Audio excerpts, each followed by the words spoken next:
Bonjour à tous, on se retrouve pour un nouveau Tech Summer Show, comme d'habitude pour l'actualité informatique et technologique de la semaine. Non, je ne suis pas au paradis pour ceux qui se demandent, je suis juste à un endroit différent et il y a une fenêtre derrière moi, donc on dirait vraiment que je suis dans le paradis, mais ce n'est pas le cas. Je suis toujours en vie, ne vous inquiétez pas. Et du coup, nous avons pas mal de news cette semaine-ci, avec notamment le fait que Asus pourrait fabriquer de la RAM et sauver les gamers. Nous avons aussi des news un petit peu niveau graphique avec le fait que AMD va sortir une RX 9060 XT LP, peut-être pour low profile. Nous avons aussi la très mauvaise news qu'NVIDIA pourrait réduire la production de GPU pour le gaming de 40%, ce qui est énorme, et d'autres news en tout genre. Vous avez une table des matières dans la description, n'hésitez pas à sauter vers le sujet qui vous intéresse le plus. Et je rappelle aussi que le Texama Show est disponible sur Spotify, donc vous aurez un lien dans la description. Commençons tout de suite. Mais avant ça, ce début de vidéo est sponsorisé par Seasonic et leur gamme d'alimentation Prime PX, et en particulier ici le modèle 1600 watts qui représente le meilleur de la marque. Investir dans une Seasonic Prime PX, c'est pas juste acheter une alimentation, c'est un investissement pour la tranquillité d'esprit. Parce que déjà, vous avez le support complet de la norme ATX 3.1 ainsi que PCI Express 5.1. Vous avez donc un connecteur natif 16 broches directement derrière l'alimentation. Et même sur le modèle 1600 watts, vous en avez deux. Donc oui, vous pourriez vous amuser à mettre deux RTX 5090 dessus. Ça tournerait sans aucun souci, vous avez largement la puissance. Mais même si vous n'avez pas de RTX 5090 à brancher derrière, avec l'interface modulaire, vous pouvez brancher à peu près tout ce que vous voulez. Vous avez 3 connecteurs CPU par exemple, 4 câbles SATA avec 4 connecteurs sur chacun d'entre eux, donc oui, ça représente 16 disques durs si vous le voulez, et même du Molex si vous avez besoin, et surtout jusqu'à 6 câbles PCI Express 8 ou 6 pins. Autant le dire que ce soit un PC gaming ou un serveur rempli de disques durs ou de cartes graphiques pour accélérer des IA, vous pourrez brancher tout ce que vous voulez. Et bien sûr, cette gamme Prime PX de chez Seasonic est certifiée 80 plus Platinum. Ça veut donc dire qu'elle a une efficacité à plus de 92 ou 92% si vous préférez, et ce à 50% d'utilisation. Et comme on a un mode hybride pour le ventilateur où il ne s'allume pas tant que vous n'avez pas dépassé un certain pourcentage de charge, cette alimentation restera passive en dessous de 40% d'utilisation, donc ça veut dire zéro bruit. Et même si le ventilateur doit s'allumer, comme ils utilisent des ventilateurs haut de gamme à roulement hydrodynamique, celui-ci restera silencieux quoi qu'il arrive. Et pour ajouter encore plus à la tranquillité d'esprit, Seasonic offre 12 ans de garantie sur leur gamme Prime PX. Et pour découvrir cette Seasonic Prime PX 1600 watts, vous aurez un lien dans la description. Encore un grand merci à Seasonic d'avoir sponsorisé ce début de vidéo. La première news de la semaine, c'est le fait qu'Asus pourrait fabriquer de la RAM et on sera du coup tous sauvés. On pourra acheter enfin des PC gamers pour un prix raisonnable, et 2026 ne sera pas une mauvaise année pour le gaming. Vous avez même un YouTuber connu ici qui a fait un short avec plus de 5 millions de vues où il annonce justement cette bonne nouvelle. On en parle partout sur le web. Asus va sauver le gaming. Sauf que c'est totalement faux. Asus a indiqué dans un communiqué qu'il n'allait pas fabriquer la RAM, donc c'est une information qui est totalement fausse. C'est évidemment une rumeur et c'est toujours le truc. C'est pour ça que quand je parle de rumeur sur le Texama Show, je dis juste hey, c'est une rumeur, il faut prendre avec des pincettes, peut-être que c'est faux, peut-être que c'est exagéré. Et là, oui, c'était totalement exagéré. Imaginons même que Asus fabrique de la RAM. Bien, le truc, c'est qu'ils ne vont pas vraiment fabriquer de la RAM, ils vont plus assembler de la RAM comme le fait Corsair, le fait aussi même G-Skill. Ils ne fabriquent pas eux-mêmes les puces de mémoire. Et c'est ça le problème avec la RAM actuelle, c'est les puces de mémoire qui coûtent la peau des fesses. Donc le truc, c'est que même si Asus se lançait sur le marché de la RAM, ça ne réglerait pas le problème. Parce que le seul moyen de vraiment régler le problème, c'est soit que la bulle de l'IA explose, et on ne sait pas si vraiment ça arrivera un jour, on sait juste pas, peut-être que ça va continuer dans sa progression et ça va révolutionner totalement le monde. On ne sait pas. Seuls ceux qui ont une boule de cristal pourraient vraiment vous le dire. Ou l'autre solution, c'est qu'il y ait plus d'usines qui soient mises en ligne pour fabriquer justement plus de puces de RAM. Le truc, c'est que s'il y a plus d'usines, de toute manière, le gros de la production irait certainement vers les data centers de toute manière. Mais imaginons que ça irait vers le marché du gaming. Là, on pourra avoir justement une résolution à ce problème-là. Le truc, c'est que Asus, même s'ils fabriquent de la RAM, ne vont pas fabriquer des puces mémoire par eux-mêmes. C'est trop compliqué, ça prendrait trop de temps à mettre en place, même s'ils ont les ressources de le faire, ça leur prendrait des années avant de sortir une usine qui est capable de fabriquer réellement de la RAM. Et s'ils font comme tout le monde, comme Corsair, G-Skill et tout ça, assembler de la RAM, ça, ils pourraient le faire évidemment beaucoup plus vite parce qu'ils pourraient même sous-traiter à justement quelqu'un qui pourrait le faire pour eux et puis juste mettre leur logo par-dessus, comme ils le font en réalité pour déjà, par exemple, les alimentations. C'est pas eux qui fabriquent directement les alimentations. Évidemment, ils participent au design et tout ça, ils font en sorte de rajouter des fonctionnalités qu'ils veulent, mais ce n'est pas eux qui fabriquent directement dans une usine avec écrit Asus à l'avant. C'est un autre fabricant. Et là, ce serait la même chose pour de la RAM, certainement, s'ils décidaient d'en fabriquer. Donc oui, Asus ne va pas fabriquer de RAM et du coup, la crise de la RAM va juste continuer et même s'ils avaient fabriqué de la RAM, bah, la crise de la RAM aurait continué aussi et vu que la crise de la RAM va continuer et va même empirer, vous avez pas mal de gens qui disent que, ben, on devrait tout simplement mieux optimiser nos programmes pour utiliser moins de RAM et du coup mitiger en partie ce problème de disponibilité de RAM pour les futurs PC qui vont certainement sortir justement avec moins de RAM.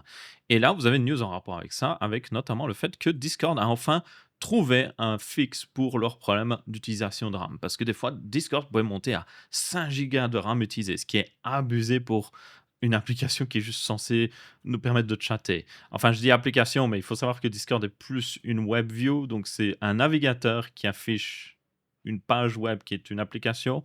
Donc, c'est aussi pour ça, certainement, que ça utilise beaucoup trop de RAM pour ce que c'est. Et le fait ce qu'ils ont trouvé, vous allez voir qui est incroyable, c'est que si Discord utilise 4 Go de RAM, ben, il redémarre Discord.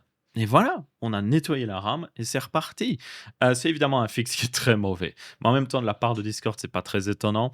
Ils ne sont pas vraiment connus pour être les meilleurs développeurs au monde. Surtout, développer une application qui est légère, c'est pas trop leur fort, on va dire. Et certainement aussi, peut-être ces derniers temps, à mon avis, il y a un petit peu de vibe coding qui est impliqué avec des IA et du coup, là, ça n'améliore pas la situation. Mais Discord est bourré de leak mémoire, donc vous avez juste des mauvais bouts de code qui fait qu'ils vont mettre des choses en mémoire et jamais les nettoyer et donc ça continue de s'accumuler, ça s'accumule et c'est pour ça que si vous faites tourner Discord pendant plus de 10 heures, certainement il va gonfler dans votre RAM sans aucune raison. Et donc, c'est pour ça qu'ils ont mis en place ce fixe qui est totalement dégueulasse, mais qui marche, je suppose. À tenir compte aussi que ça ne vous déconnecte pas de là où vous étiez connecté. Donc, c'est un fixe qui est, enfin, c'est un restart qui est mieux que si vous alliez restart par vous-même. Mais c'est, oui, c'est clairement très mauvais. C'est juste très mauvais. Le truc, c'est que je vous le dis, si vous utilisez Discord sur votre PC et que vous avez très peu de RAM, notamment si vous avez 16 Go de RAM, donc 2 fois 8 Go par exemple sur votre PC gaming, et que vous jouez avec d'autres personnes et tout ça, la meilleure alternative, moi, je dirais, ce serait de tout simplement faire tourner Discord sur votre téléphone.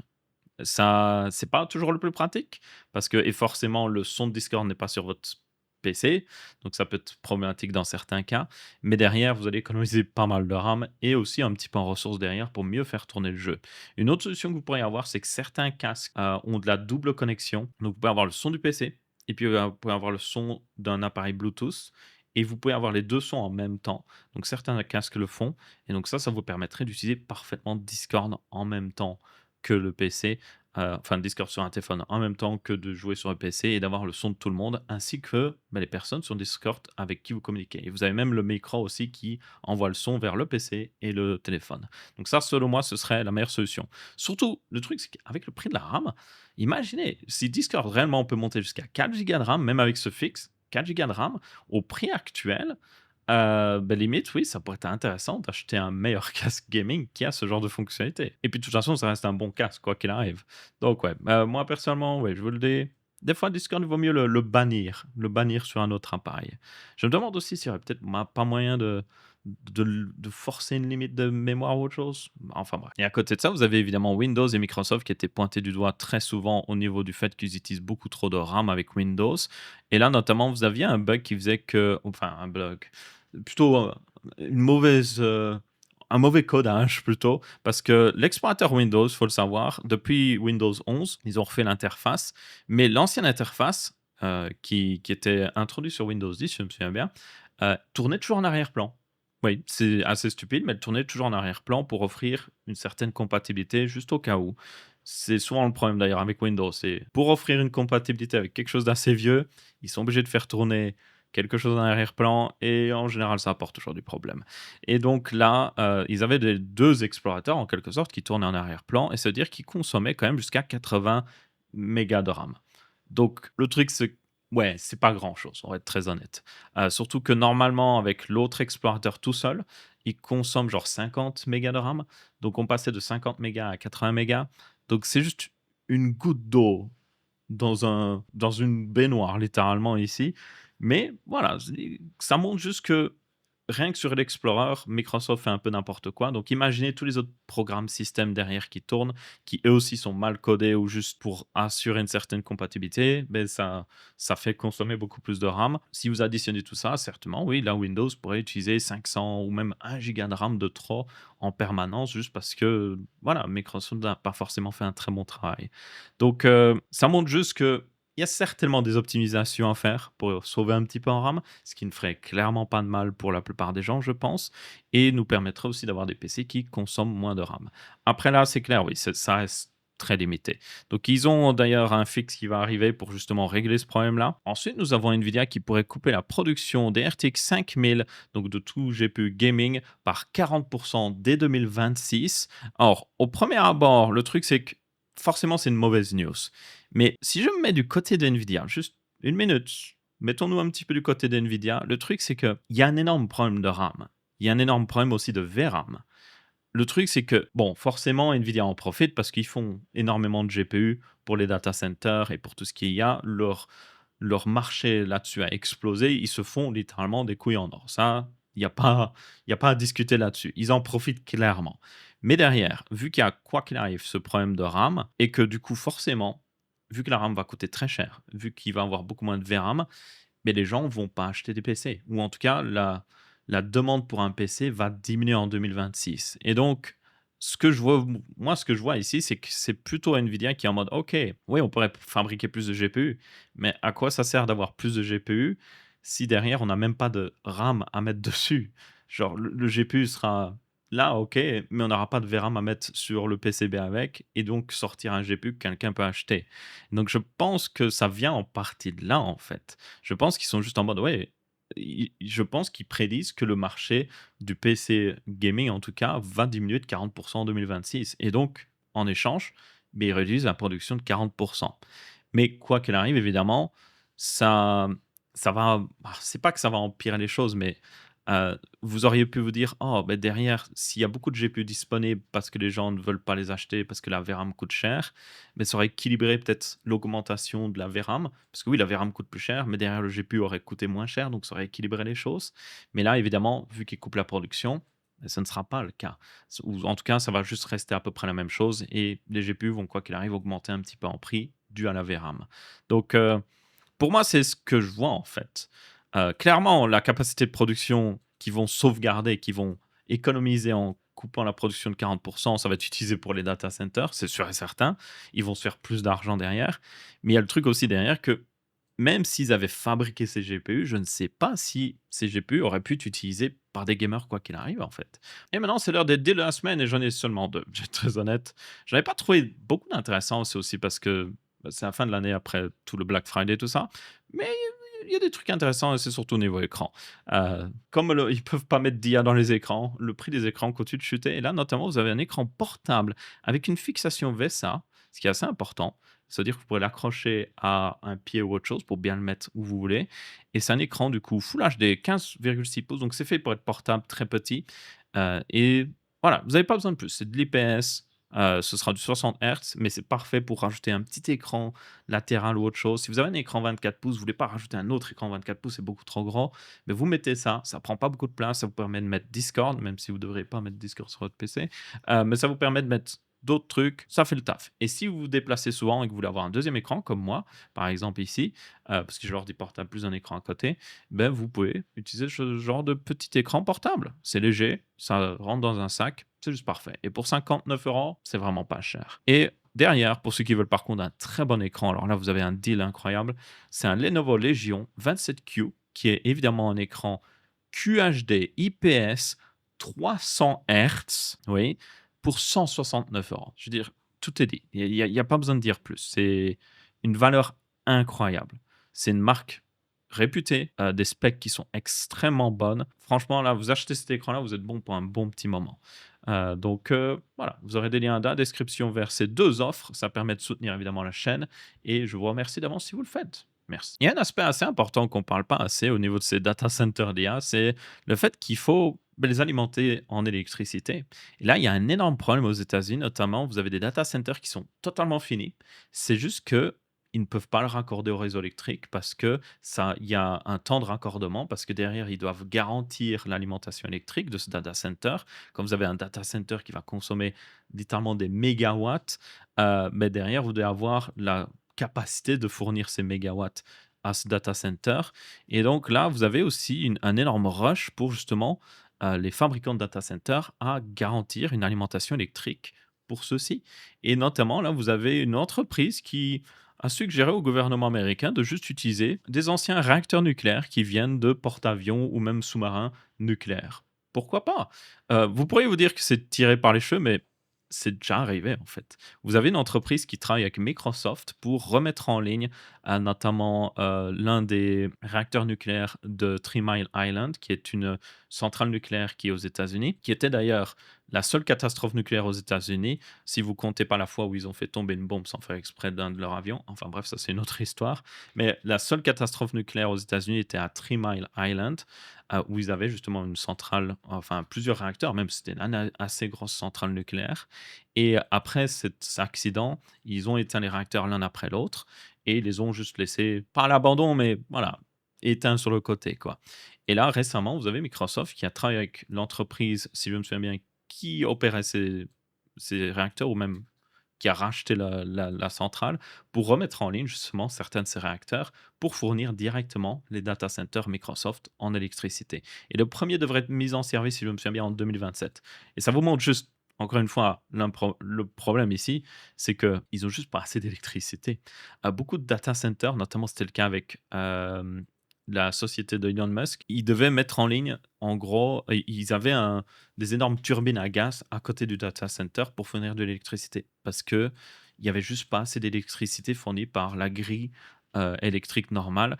Et donc, c'était la seule solution qu'ils avaient rapide pour justement fournir en électricité le data center. Donc là, le truc, c'est que il y a une question qui se poserait, c'est que si ils fabriquent des data centers tellement rapidement qu'ils n'arrivent pas à les alimenter au niveau électrique, peut-être que en courant 2026, mais le fait que l'alimentation électrique n'arrive carrément pas à suivre, ça prend des années littéralement à se faire raccorder. Peut-être que on va avoir un ralentissement justement au niveau de la construction de ces data centers et donc une diminution de la demande au niveau RAM, GPU et tout ça. C'est tout à fait possible. Mais encore une fois, si vous avez une boule de cristal et que vous pouvez vous dire si ça va arriver, je serais curieux, hein. Mais si vous n'avez pas, voilà. Et puis vous tenez compte aussi que vous avez d'autres marchés où ils ont peut-être justement l'alimentation électrique, notamment le Moyen-Orient. Il y a beaucoup de data centers d'IA qui sont en train d'être mis en place là-bas. Vous avez aussi la Chine. Bon, évidemment, la Chine, techniquement, n'a pas accès aux meilleurs GPU d'NVIDIA. Bien qu'il y avait une news comme quoi Trump voulait autoriser la Chine à recevoir des GPU NVIDIA, les meilleurs, mais en échange, il devait payer 25% supplémentaire qui allait directement au gouvernement américain, donc un tarif justement sur ces GPU. Donc peut-être que ça pourra arriver, on ne sait pas trop, mais la Chine, pour information, veulent utiliser leur propre GPU, ils veulent développer leur propre GPU, et donc ces GPU, forcément, vont utiliser aussi des puces de RAM qui viennent des gros constructeurs, parce que je vous rappelle que même s'ils fabriquent leur GPU, les puces de RAM viennent de chez Samsung, SK Hynix et Micron, et que ce soit aussi la VRAM. Et donc forcément, derrière, c'est la même offre qu'on utilise nous pour les GPU game. Et donc, même si la Chine n'utilise pas des GPU NVIDIA, ça va augmenter encore une fois la demande sur le marché global et donc augmenter les prix quoi qu'il arrive. Et donc aussi, ces data centers doivent être aussi raccordés au niveau électrique. Donc là, à voir aussi si la Chine a la capacité de raccorder tout ça au niveau électrique pour justement les alimenter. Je pense que venant de la Chine, ils seraient plus capables de le faire que les États-Unis qui prennent juste beaucoup plus de temps à faire ce genre de choses. Donc, ma foi, on verra bien. Mais une chose est sûre, ça pourrait être une bonne chose pour nous en quelque sorte, si vraiment il y a un frein au niveau du raccordement électrique et que d'un coup la demande commence à diminuer. Mais il y a aussi d'autres rumeurs comme quoi vous avez certaines de ces entreprises, notamment OpenAI, qui font exprès d'acheter un maximum de matériel, même s'ils ne vont pas l'utiliser. Ils stockent tout ce matériel quelque part en attendant de pouvoir l'utiliser et c'est justement pour empêcher que leurs concurrents les achètent et puissent entraîner leur modèle d'IA plus rapidement. Donc, en gros, c'est si on peut pas les concurrencer, on va juste faire en sorte qu'ils ne puissent pas littéralement développer leur modèle d'IA plus puissant que nous.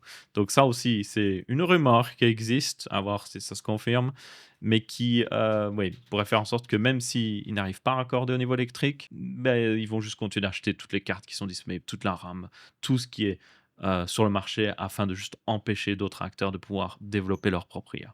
Donc ça aussi, c'est pas une bonne chose, on va être honnête. Bon, après toutes ces news un petit peu tristes quand même, il faut le reconnaître, nous avons une petite news intéressante ici et qui est plutôt positive. Avec l'arrivée de, pour information, iOS 26.3, due à l'Union européenne qui a forcé Apple à mettre ça en place, vous allez pouvoir, si vous avez un iPhone notamment, et que vous achetez un équivalent d'un AirPod d'une marque tierce, donc un casque sans fil, comme moi par exemple j'ai ici, eh bien vous aurez la possibilité d'avoir les mêmes fonctionnalités que vous aviez normalement avec un AirPod. Donc notamment, si vous mettez cet appareil en mode pairing juste à côté de votre iPhone, vous allez avoir une pop-up avec votre nouveau casque et vous pouvez le connecter rapidement.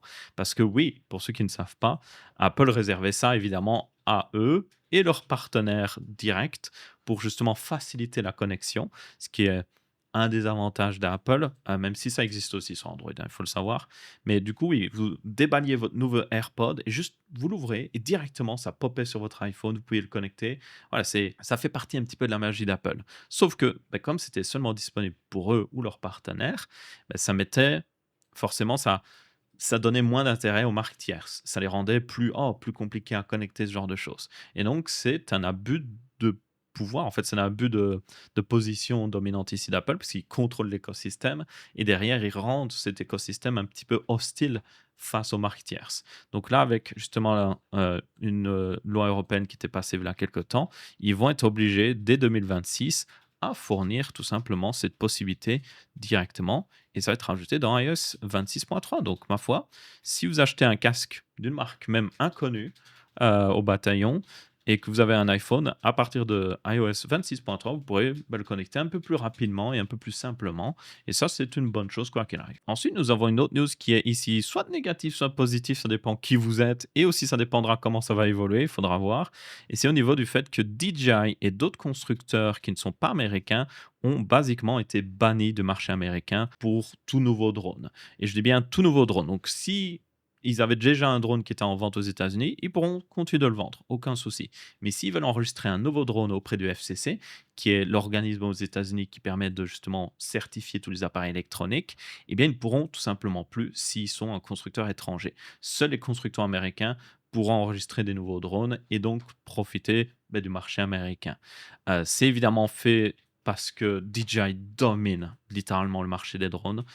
Et DJI est évidemment une entreprise chinoise. Et les États-Unis n'aiment pas trop ça. Ils n'aiment pas trop que littéralement le plus gros constructeur de drones au monde et surtout l'un des plus gros vendeurs de drones aux États-Unis soit une entreprise chinoise. C'est un petit peu ce qui s'est passé au final avec Huawei, parce que Huawei fournissait beaucoup d'équipements 4G, 5G et tout ce qui était infrastructure pour connecter, même pour tout ce qui est Internet.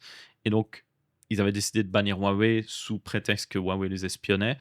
Ça n'a jamais vraiment été confirmé à 100%, mais c'est peut-être probable que oui, il y avait des backdoors pour le gouvernement chinois. Mais le truc, c'est que quand vous regardez, c'est que les États-Unis font la même chose avec leurs produits. Le gouvernement américain peut forcer n'importe quelle entreprise tech, notamment, de juste fournir des données qui même pourraient appartenir à des consommateurs européens, même si ces données, en toute logique, selon la législation européenne, devraient être stockées en Europe. C'est tout un débat. Mais les États-Unis font un petit peu la même chose que ce qu'ils accusent la Chine de faire. Et donc là, avec DJI, imaginez tous les drones DJI qui existent, qui ont tous des caméras, même des lidars. Donc ils peuvent littéralement, s'ils avaient accès à toutes ces données, si, je dis bien, on ne sait pas, hein, ils pourraient avoir une carte en temps réel limite des États-Unis, en tout cas de chaque grande ville, avec des informations remises à jour en permanence, qui est au niveau espionnage massif, vraiment massif. Et même si on ne tient pas compte de tout ça, évidemment, les États-Unis veulent rattraper leur retard au niveau drone. Donc, en bannissant DJI et d'autres marques non américaines, ça leur permet de tout simplement motiver le marché américain de développer des nouveaux drones meilleurs. Mais est-ce que ce sera vraiment le cas? Faudra voir, parce que le truc, c'est que des fois, oui, quand vous faites ça, ça motive les entreprises américaines à faire mieux. Mais des fois aussi, ça va les motiver à juste faire moins d'efforts, en fait. Parce que maintenant, ils ont moins de concurrents. Ils ont juste à concurrencer les anciens drones DJI qui datent de l'année dernière, qui ne vont pas s'améliorer, qui vont juste rester les mêmes. Donc, ils ont juste à faire un petit peu mieux que ça et puis c'est bon, ils ont le marché. Donc, ça peut aller dans les 2 sens et du coup, il y a la question qui pourrait se poser, est-ce que l'Union européenne va faire la même chose comme ils avaient pu le faire avec Huawei? Je vous rappelle que Huawei avait aussi été banni en Europe. Donc est-ce que ça va arriver? Est-ce qu'eux aussi, ils vont bannir DJI d'utiliser certaines technologies américaines?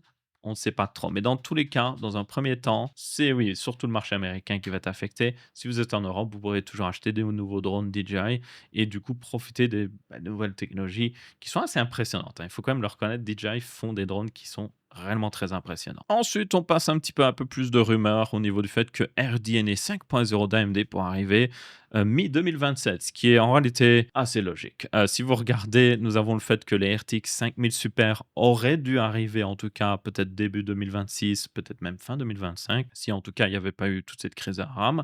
Ce n'est pas arrivé.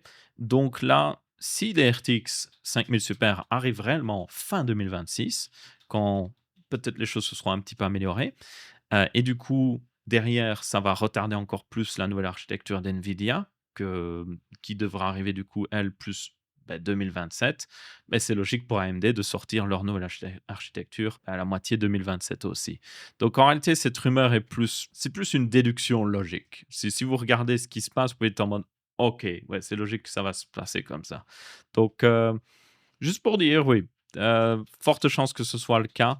Maintenant, il faudra voir. Le truc, c'est que je pense que si AMD veut vraiment concurrencer Nvidia, il devrait être plus rapide qu'eux à sortir une nouvelle architecture, parce que tout simplement, ça leur permettrait d'avoir des meilleurs GPU pour le même prix. Mais est-ce qu'ils vont vraiment le faire? Est-ce qu'ils vont plutôt se concentrer sur le marché des data centers? Je pense que vous avez votre réponse. C'est juste plus logique de se concentrer sur le marché des data centers.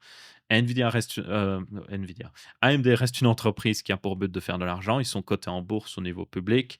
Leur responsabilité principale, c'est d'offrir des retours pour leurs actionnaires. Et donc derrière, le choix le plus logique ici pour offrir ces retours, faire offrir une croissance justement à leur entreprise, c'est de continuer de se concentrer sur le marché des data centers et de l'IA.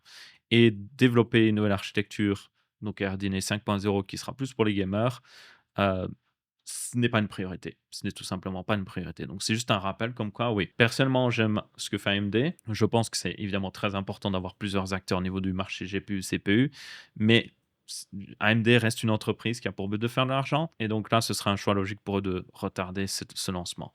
Maintenant, le truc, c'est que ce qu'ils devraient vraiment faire par contre, ok, ne faites pas RDNA 5.0 tout de suite, parce que de toute façon, Nvidia ne va pas sortir une nouvelle architecture tout de suite, mais au moins commencer à faire des GPU mobiles AMD. Je parle de vrais GPU mobiles qui utilisent RDNA 4.0. Je sais que je l'ai déjà répété plusieurs fois, mais le gros problème d'AMD en ce moment, c'est que le plus gros marché du PC gaming, c'est les PC portables. Si vous regardez à l'heure actuelle, pour un PC portable gaming, vous n'avez aucun choix. C'est soit Nvidia, ou soit Nvidia, ou soit Nvidia. Et il y a juste certains ordinateurs portables qui utilisent des anciens GPU AMD, notamment, ben là j'ai le Framework 16, je suis en train d'enregistrer cette vidéo dessus. Il utilise une RX 7700S et c'est le GPU que j'ai dessus d'ailleurs. Mais c'est l'une des seules options qui existent. Et encore, la nouvelle version du Framework 16 utilise une RTX 5070 maintenant. Donc, yep, ça je vous montre juste à quel point AMD là-dessus a juste abandonné le marché mobile. J'espère que, oui, peut-être ne faites pas RDNA 5.0 tout de suite, mais concentrez-vous un petit peu sur le marché mobile, ce serait assez important. Ensuite, AMD a listé une nouvelle carte graphique sur leur site web qui est la AMD Radeon RX 9060 XT LP. Certaines personnes avaient suggéré que ce serait certainement une version low profile de la RX 9060 XT, ce qui serait logique parce que vous avez pas mal de constructeurs qui font des 5060 ou même des 5060 Ti des fois très compacts et souvent low profile. Enfin, c'est plus ces 5060 qui sont low profile et donc ça les permet de les mettre dans des très petits PC et donc d'avoir beaucoup de puissance justement dans ce genre de petits PC. Et donc là, ce serait, ma foi, assez logique qu'AMD se concentre et sorte un modèle spécial rien que pour ça. Une RX 9060 XT qui consommerait peut-être un peu moins, mais permettrait de la mettre justement dans ce genre de PC. Eh bien, le truc, c'est que oui et non. Certainement, peut-être certains constructeurs pourraient utiliser ce GPU pour faire ça, mais le LP n'est pas pour low profile, il est pour low power. Donc, c'est littéralement une version plus basse consommation de la 9060 XT. Donc la fréquence sera un petit peu moins haute et elle sera du coup un TDP de 140 watts et vous aurez seulement besoin d'une alimentation de 450 watts minimum. Donc ça permettra de la mettre dans des plus petits PC. Le truc, c'est que je ne sais pas forcément pour qui ce serait parce que vous pourriez déjà prendre une 9060 XT et juste restreindre son TDP et avoir la même chose. Donc, peut-être que c'est plus pour le marché OEM, pour mettre dans des vraiment petits PC ou peut-être se concentrer sur certains marchés, qui ont beaucoup de cafés gaming. C'est notamment le cas en Chine ou en Inde. Les gens n'achètent pas forcément des PC, ils vont plutôt dans un café gaming. Ils payent une consommation, donc un verre ou autre chose et ça leur permet d'accéder au PC où ils peuvent payer, pour l'accès au PC par heure.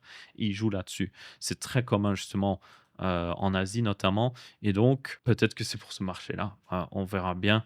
Une chose est sûre, oui, pour ceux qui s'attendaient à peut-être un GPU intéressant, pas vraiment. Mais nous avons une autre news au niveau GPU mobile qui est plutôt intéressante, c'est le fait que Samsung, avec leur nouveau Exynos 2600, vont sortir un nouveau GPU qui sera le Xclipse, dans le nom, oui, 960, qui sera basé sur, oui, RDNA 4.0.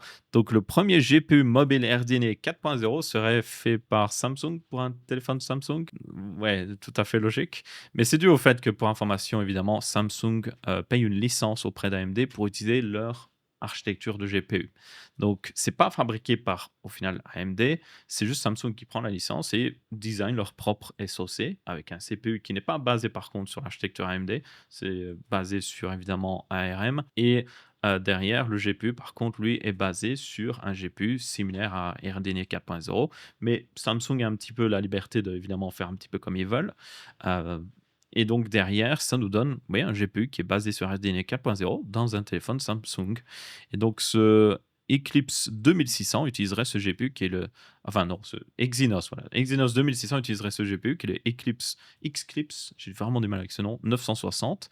Et il y a déjà des premiers chiffres de performance qui sont sortis. Et il y a dans Geekbench 6, ce Exynos 2600 a eu un score pour information de 22 000 en OpenCL et 22 800 avec Vulkan.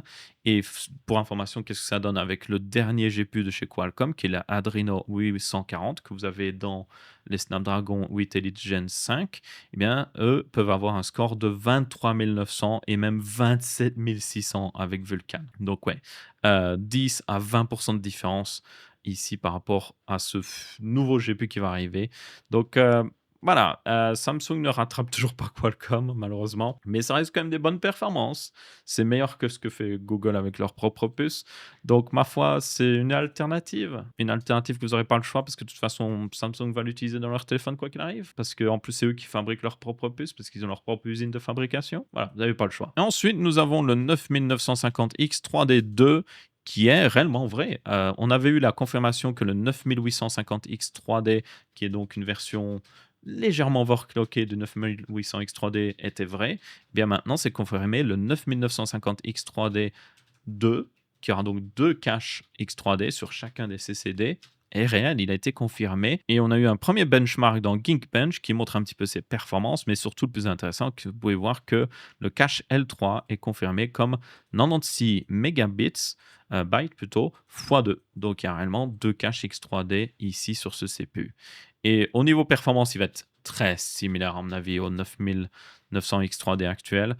C'est juste que, notamment dans les jeux, forcément, comme il y a un deuxième cache X3D et que vous n'avez plus à avoir ce problème que oh, le jeu est sur le mauvais cœur, qu'il n'y a pas le cache X3D, ça n'arrivera plus. Forcément, là-dedans, vous aurez des meilleures performances. Et donc, en toute logique, ça devrait devenir le meilleur processeur pour le gaming. Surtout qu'il a une légèrement plus haute fréquence au niveau turbo que même le 9800X 3D qui arrivera très bientôt, qui remplacera le 9800X 3D comme j'ai dit. Donc ce sera, oui, le nouveau King au niveau CPU, même si est-ce que ça vaudra la peine de payer aussi cher? Je ne crois pas. Alors, en réalité, oui, la clock, enfin le turbo maximum, en réalité, est 100 MHz plus bas que le 9950X 3D. Le 9950X3D. Ces noms sont vraiment compliqués à prononcer des fois. Donc peut-être qu'en réalité, il sera dans certains cas, ça va donner une situation bizarre. Je sens une situation où vous allez avoir certains jeux qui utilisent correctement le cache X3D de l'ancienne version, qui en avait un seul, Et du coup, là, comme il a 100 MHz de plus, il sera plus performant. Et puis d'autres jeux qui utilisent tous les cœurs vont avoir des meilleures performances sur le nouveau processeur. Et puis à côté de ça, derrière, vous allez avoir le 9850X 3D, qui est le nouveau Wicker, qui lui, comme il a un meilleur boost, arrivera à rattraper son grand frère en quelque sorte. Ça, juste est bizarre, très bizarre. Donc, bref, quoi qu'il arrive, personnellement, je ne pense pas que ça vaut la peine de les acheter. De toute façon, le truc, c'est avec le prix de la RAM et tout ça, qui va vraiment acheter ce genre de processeur? Parce que si vous avez déjà un Ryzen 9000, ça ne vaut vraiment pas la peine. Et si vous allez devoir acheter un nouveau PC, vous allez peut-être devoir payer tellement plus en RAM que vous allez peut-être, au lieu de prendre le tout gros processeur, vous allez peut-être plutôt prendre le 9800X 3D, qui est toujours très bon. Il y a aucun problème avec. Ensuite, on a une news au niveau de Saphir qui va sortir réellement une RX 9070 XT ainsi qu'une carte mère qui utilise le connecteur qu'avait introduit Asus. Je rappelle que Asus avait introduit un connecteur propriétaire sur leur carte graphique qui permettait d'alimenter celle-ci directement à travers la carte mère. Depuis, ils ont rendu ce connecteur disponible à n'importe quel constructeur, ce qui est une très bonne chose selon moi parce que un connecteur propriétaire qui requiert d'avoir une carte mère compatible, une carte graphique compatible, c'est voilà, ça ne va pas intéresser beaucoup de gens. Et donc, Saphir serait l'un des premiers constructeurs à l'utiliser pleinement avec une 9070 XT qui utilise ce connecteur, on le voit ici, et surtout une carte mère aussi qui l'utilise. Alors, on ne voit pas trop les cartes mères Saphir en Europe, ce qui est assez dommage selon moi parce qu'elles sont plutôt intéressantes. Mais peut-être que d'ici quelques temps, Saphir serait peut-être un peu plus motivé à justement se lancer sur le marché européen et même américain. Mais dans tous les cas, oui, ce serait cette première carte mère. Vous avez une version blanche, d'ailleurs, une version plus noire-grise. Et donc la première aussi graphique non Asus qui utilisera entièrement ce système de connecteur, on va dire, j'allais dire sans fil, mais ça reste, il y a toujours des fils. Mais ce connecteur BTF, voilà, BTF, c'est le terme correct. Et le nom de ce connecteur par information, c'est le GCHPWR pour High Power. Et tenez compte que oui, ça semble logique. Je ne sais pas si on a une photo ici, mais non. Il y a toujours un connecteur 12 pins derrière. Il est même à l'avant ici. Même, ouais, c'est même pas compatible BTF entièrement cette carte mère, mais on peut voir le connecteur juste ici. Donc, yay! Ça permet de griller votre carte mère au lieu de votre carte graphique. Vu le prix des cartes graphiques en ce moment et tout ça, vaut mieux griller la carte mère, je pense. En tout cas, griller le connecteur sur la carte mère. Je pense aussi que ça doit être plus facile de remplacer un connecteur 12 plus 4 pins sur la carte mère que sur la carte graphique. Parce que je suis pratiquement sûr qu'il y a un peu plus d'espace sur la carte mère et au niveau soudure, c'est certainement plus facile à faire.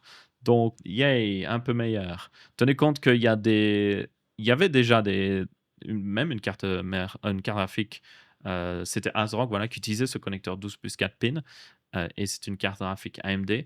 Donc vous pourriez vous dire, oh, c'est seulement les cartes Nvidia qui brûlent avec ce nouveau connecteur. Non, il y a des 9070 XT qui ont aussi brûlé avec ce connecteur. Donc c'est juste ce connecteur qui est mal designé et aussi les constructeurs derrière qui n'utilisent pas certaines garanties, on va dire, derrière pour empêcher ce problème d'arriver, notamment juste de vérifier que l'alimentation électrique soit équilibrée sur tous les pins.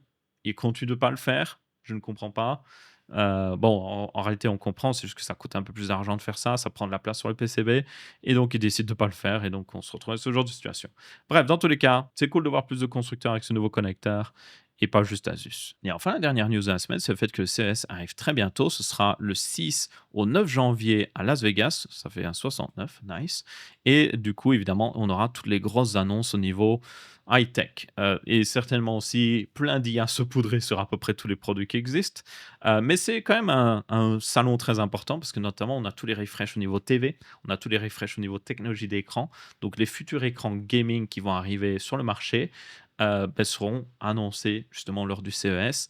Et donc, on va pouvoir voir ce que ça va donner avec les nouvelles dalles OLED, WOLED, QD-OLED et tout ça. Et donc, ça va être très intéressant. Je ne serai pas présent à ce CES pour information parce que c'est à Las Vegas comme vous pouvez voir et j'y étais l'année dernière parce que le voyage était payé hein, pour information.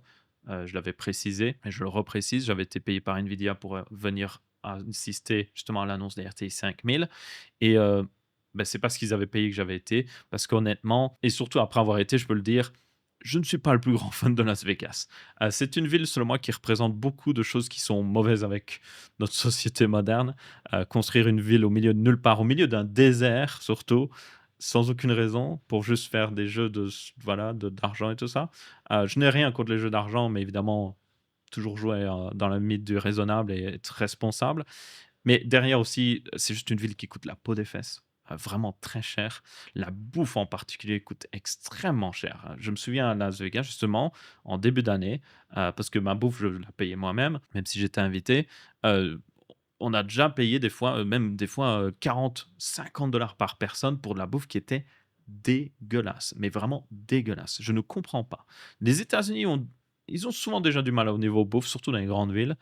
Mais Las Vegas en particulier, c'est juste dégueulasse. Moi, je vous le dis, si vous voulez manger correctement, n'allez pas à Las Vegas. C'est l'une des pires villes pour, justement ça et tout le reste aussi coûte la peau des fesses. Juste une bouteille d'eau va vous coûter cher, les cocktails, c'est encore plus cher et la bouffe, encore une fois, c'est très cher. Au final, le seul truc au niveau bouffe qui était pas trop cher et que vous saviez à quoi vous attendre au niveau goût, c'était juste genre McDonald's, ce qui est assez triste quand on y pense, mais bon, c'était vraiment le cas. Au moins McDo, ouais, c'est pas incroyable, mais on sait que c'est pas incroyable. On sait à quoi exactement s'attendre et à Las Vegas, c'était la même chose que dans le reste du monde de toute manière et c'était aussi, la même chose au niveau prix. Donc ma foi, c'était une valeur sûre là-dessus. Maintenant, je comprends pourquoi les Américains sont aussi, ont autant de problèmes justement d'obésité parce que, ouais, si votre meilleure option, c'est littéralement McDonald's, il y a un problème et toute la bouffe de manière générale était juste grasse, grasse, grasse. C'est juste vraiment, vous mangez une pizza, elle baigne dans le gras, vous êtes en mode: «Mais pourquoi? C'est une pizza. D'où il y a autant de gras sur une pizza? Qu'est-ce que vous faites avec? Est-ce que vous la baignez dans l'huile ou je sais pas quoi?» Et je ne comprends pas. Enfin bref, dans tous les cas, juste pour dire que vous ne me verrez pas à Las Vegas, je suis de toute manière toujours en vacances, ça se voit et je suis à l'opposé de Las Vegas, donc de toute façon, aller à Las Vegas coûterait extrêmement cher pour moi, donc non merci. Voilà, je n'ai pas envie de payer très cher pour aller dans une ville où j'ai tout simplement pas envie d'être. Le seul truc qui était bien à Las Vegas, honnêtement, c'était le CES avec toutes les annonces et puis le fait d'être avec mes potes. À part ça, franchement, ça m'intéresse pas. Donc oui, ma foi, je couvrirai toutes les news du CES depuis ma chaise ici. Donc n'hésitez pas à vous abonner pour ne pas manquer ça. Et on va rester là pour ce texte à ma chaud d'ailleurs. J'espère que vous avez bien apprécié. Si c'est le cas, vous pouvez laisser un pouce bleu. Si ce n'est pas le cas, vous pouvez laisser un pouce rouge. On se retrouve après une prochaine vidéo et je vous dis ciao ciao. Ah, et au cas où c'est la dernière vidéo de l'année, je suis pas sûr. En tout cas, c'est le dernier texte à ma chaud de l'année. À l'année prochaine.